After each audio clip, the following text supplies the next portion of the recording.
வணக்கத்தினை தெரிவித்துக் கொள்கிறேன். நான் இன்று சுற்றுச்சூழலை பற்றி பேச வந்துள்ளேன். நோயற்ற வாழ்வே குறைவற்ற செல்வம் என்கிறது பழமொழி. நோயற்ற வாழ்வுக்கு சுற்றுச்சூழல் பாதுகாப்பு தான் இன்றியமையாதது என்கிறேன் நான். சாக்கடை நீராலும் தொழிற்சாலை கழிவு நீராலும் ஆறுகளும் நீர்நிலையங்களும் மாசுபடுகின்றன. இதனால் நமக்கு சுத்தமான நீர் கிடைப்பது அரிதாகிறது, நோய் பரவலோ எளிதாகிறது. இவற்றை தவிர்க்க நாம் நீர் மாசுபடுவதை தவிர்க்க வேண்டும். பயிர்களுக்கு செயற்கை உரங்களையும் பூச்சிக்கொல்லி மருந்துகளையும் பயன்படுத்தி வருவதால் நிலத்தின் தரமும் குறைகிறது, தூய்மையும் கெடுகிறது, உணவுப் பொருட்களின் நச்சுத்தன்மையும் கூடுகிறது. இவற்றை தவிர்க்க நாம் பயிர்களுக்கு இயற்கையான உரங்களையே வழங்க வேண்டும்.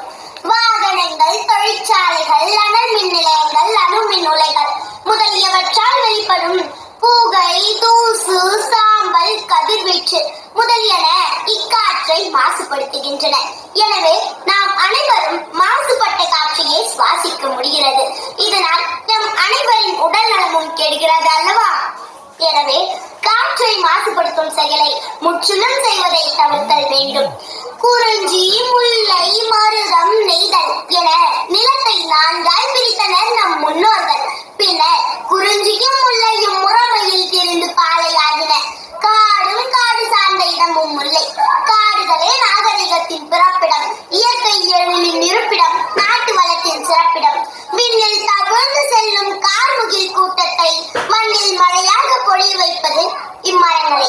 எனவே மழை வளம் கிடைக்க மரம் வளம் தேவை, மரம் வளம் கிடைக்க காடு வளம் தேவை. உயிரினம் வாழவும், பயிரினம் செழிக்கவும், தொழில் வளம் பெருகவும், பொருள் வளம் சிறகவும் துணை புரிகிறது இக்காடுகளே. இவற்றை காப்பதோ நமது கடமைகளே. இந்த உலகில் இயற்கை ஏதோ ஒரு அழகிய வகையில் இணைந்தே இருக்கிறது. பிரிந்தே இருந்தாலும் இணைந்தே இருக்கும் வல்லமையை பெற்றிருக்கிறது இயற்கை. ஆனால் மனிதர்களோ இணைந்தே இருந்தாலும் மனதால் பிரிந்தே இருக்கிறார்கள். மனிதர்களும் பிரிந்தே இருந்தாலும் இணைந்தே இருக்கும் வித்தையை பெற்றிருந்தால் நாம் நமது சுற்றுச்சூழலை சேர்ந்து காத்திருக்கலாம். ஒவ்வொரு ஆண்டும் ஜூன் 5ஆம் தேதி சுற்றுச்சூழல் தினமாக கொண்டாடப்படுகிறது. ஒவ்வொரு நாளும் நம் இருப்பிடத்தையும் நம் சுற்றுச்சூழலையும் தூய்மையாக வைத்துக் கொள்ள வேண்டும். புறம் தூய்மை